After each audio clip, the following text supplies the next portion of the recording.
Before we move into Yizkor, I know it's late, but you did realize there's Hallel and Yizkor today, right? So I feel... And I've got a 30-minute drush.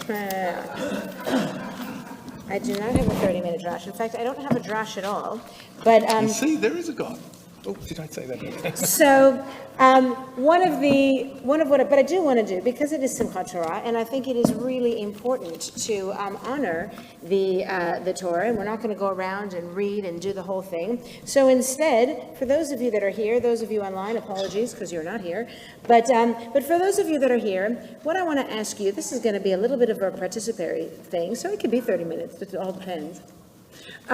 So what I want you to do, I want everyone here, or anyone, I want to just get one person from each book to say, what is your favorite story or message or teaching from the book of Genesis or from the Torah? We're going to choose 5. We're going to have 5 things. What are some teachings or stories that speak to you right now at this time? See, my favorite is be fruitful and multiply and fill the earth. We've already heard That's not a story. All right, there we go. Thank you very much. We've seen your results of that. They're gorgeous.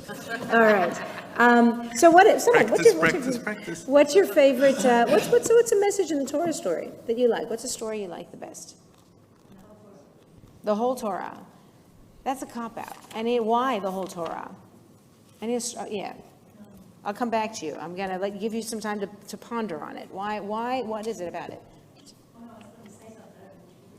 What's that? Oh, okay, yeah, let's hear it. What is it? It's just spoke to me at the time that I needed to be spoken to as a story of Dinah.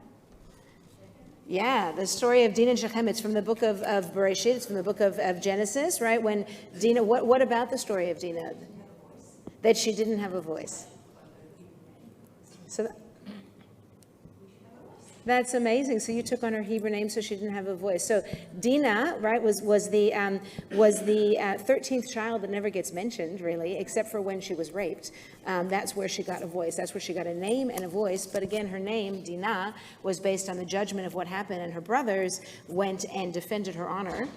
Even though their father said, don't cause any problems, her brothers defended her honor, but she didn't get a choice. And, even after she was violated, then she was married off to the perpetrator, which is just a horrible story in the Torah. And then her brothers sought vengeance. And, it's one of those stories. It's like, we tend not to talk about it, but it's a really important one. Oh, that's an interesting thing. Are we clear that maybe she loved him? The word used in the Torah for what happened to her is not the word that's used in every other situation when people are fruitful and multiply, right? So they used a word that's actually used for rape nowadays. So I would say it was a forced situation. But she definitely did not have a voice. People acted upon her every which way, and how beautiful that you've taken on her voice. Amazing. Effie, what are you going to say? Okay. So what about the Atzeret of the 10 Commandments speak to you? Aside from the fact that you read it for us every year, which is gorgeous, but what about it? Beautiful. It's the essence of everything.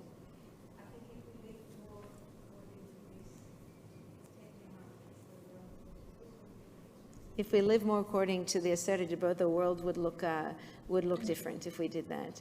You know what I love about the Atzeret, the story? It's actually not in the Torah, but it's in the Midrash, and we read it last night as one of the things. There's a Midrash that says that when God offered, and again, my mentor, Rabbi Richard Lampert, Dickie Lampert, used to say to me, it's not the 10 Commandments, it's the 10 utterances, because we have 613, and if we just say the 10, we think there's only 10, but there's 613, and in fact, there are more than 10 commandments, literally mitzvot, in the Atzeret HaDibrot, and the first one isn't really a commandment, but that's a whole nother story. They're beautiful principles, but there's a Midrash that says that when God uttered and offered the Atzeret HaDibrot to the people at Mount Sinai, the first letter is an aleph, which is silent, right? Ani Adonai Elohecha.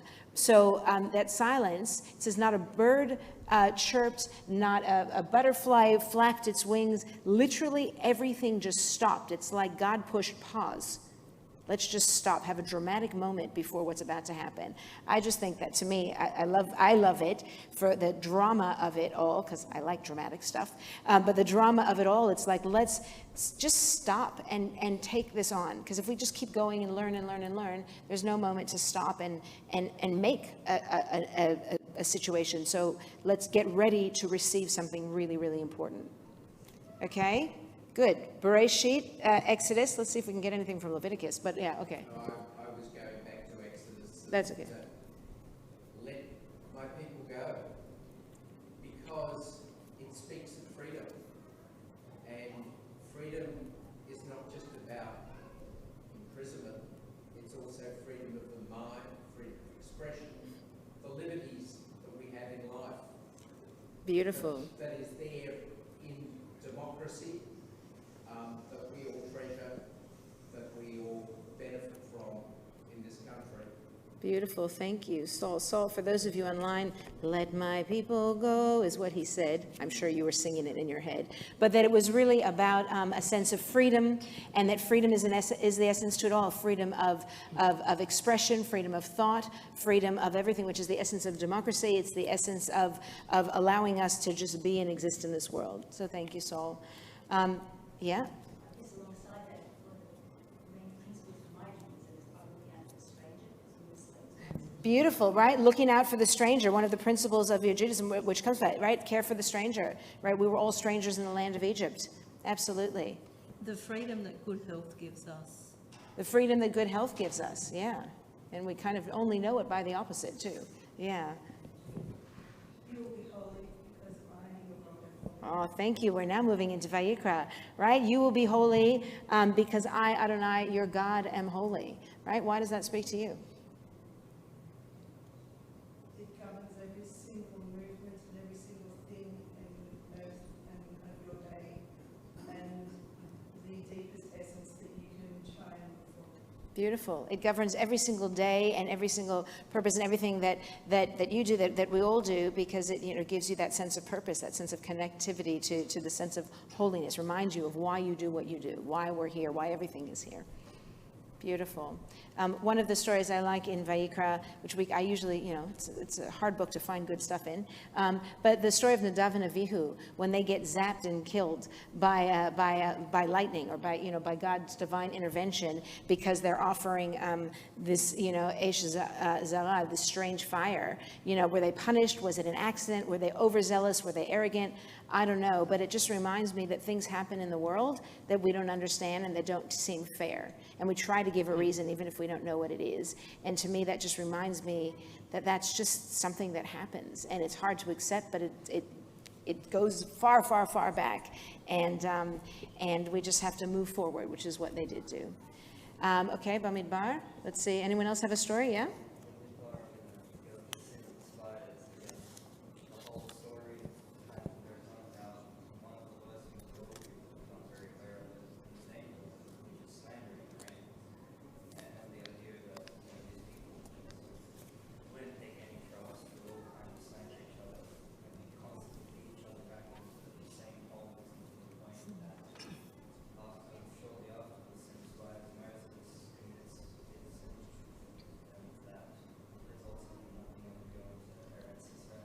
Fantastic. So Shalach Lecha, Parshat Shalach Lecha, the sin of the spies or the scouts who went out to see the promised land, and 10 of them came back with horrible reports, and 2 came back with decent reports. And Stephen was saying it's about the slander. Is it intentionally slander, or is it just misrepresentation, or is it letting your fears or your anxieties dictate the way we see things, which then inhibit us to actually move forward? And ultimately, as you brought up, is that one of the because of that event, because of the way they saw things, that they weren't allowed to go into the promised land. And I guess, how can you, if you see things so negatively, how can you actually experience their beauty? Which is another interesting way another twist on that. Thank you. And Devarim, Deuteronomy. Anyone have a good one? Yep. That's.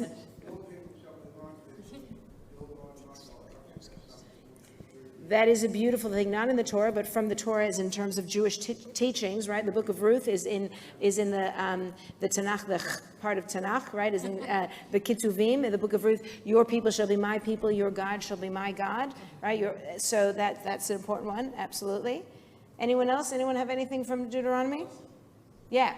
I think probably one of the favorite parts of the Torah for me is the Bamidbar, where God does the census taking. And it's just like a reassurance of his people, even though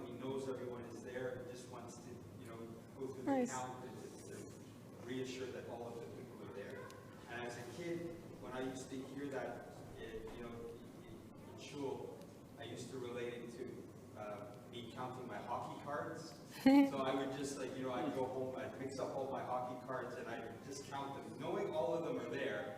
But I just kind of, just had that, wanted that reassurance that, I had all the cards, the teams, the players, and that, as a kid, I used to just relate Bamidbar and the census taking that God took of his people with my hockey cards. That is so gorgeous. And now, as an adult, I do it with my Queen CDs.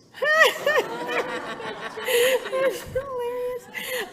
Thank you, Ken. You've just given me a new sense of appreciation for Bamidbar. So for those of you that couldn't hear, Ken talked about how the census taking in Bamidbar, that it was reassuring for him, that God was literally counting, collecting, and just making sure that everybody was there, and how beautiful that was. And he likened it to counting his hockey cards that he would mix up and then spread them out and then just make sure that each one's there. And that he says now he does that with his Queen CD collections.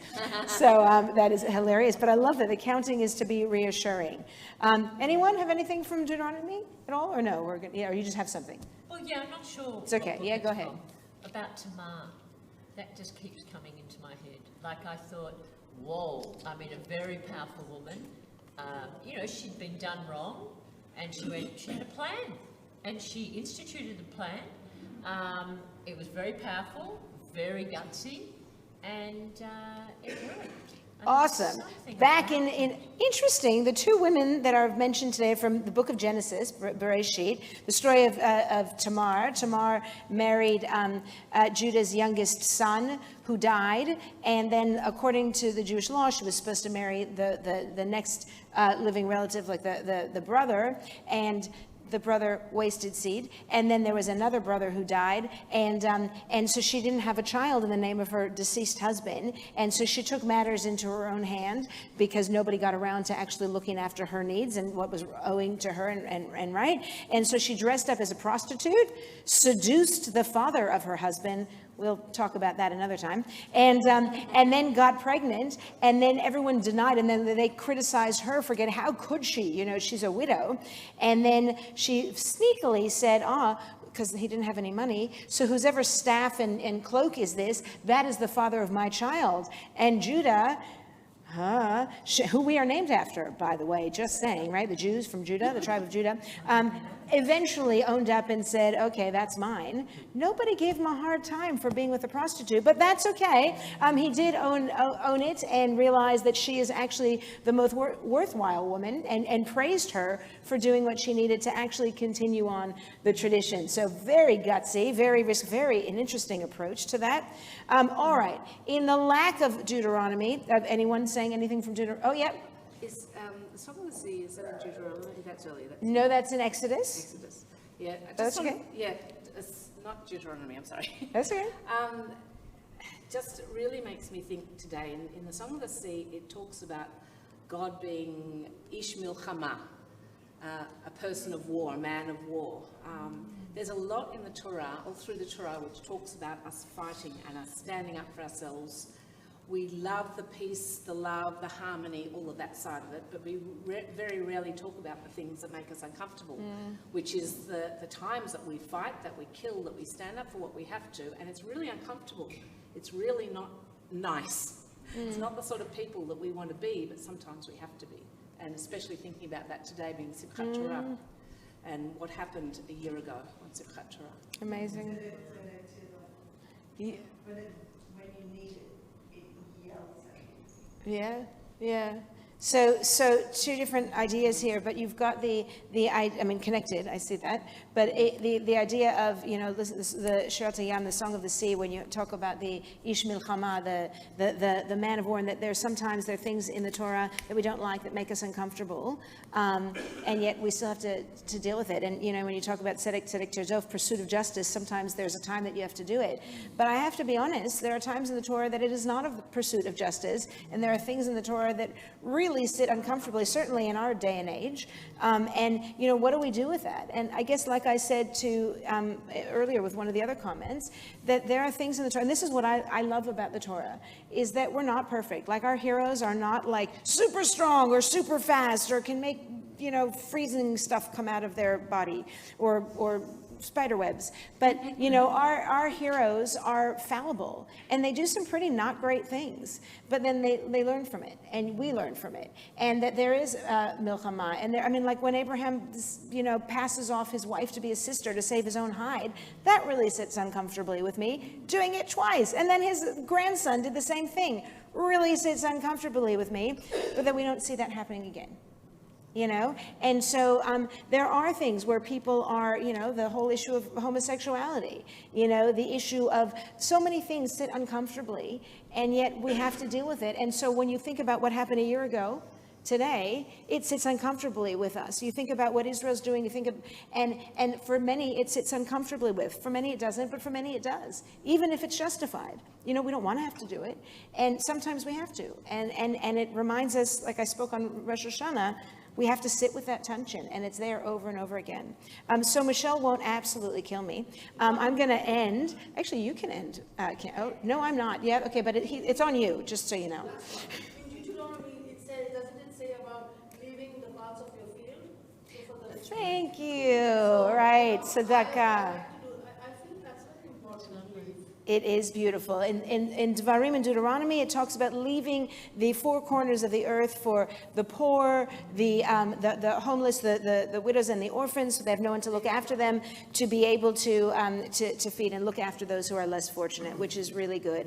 I also love the cliffhanger part of Deuteronomy. I love it. I love the fact that the whole of our tradition that we are honoring today, it leads us to a point, but then doesn't conclude the story. Like, it's literally up to us to figure out how our story is going to end in every lifetime, in every generation. And to me, that is, and on Simchat Torah, when we finish Devarim and go to Bereshit, Deuteronomy, and go to Genesis, it just reminds us that we are every year having that opportunity to begin again. There is no end. We make our own future from where we started.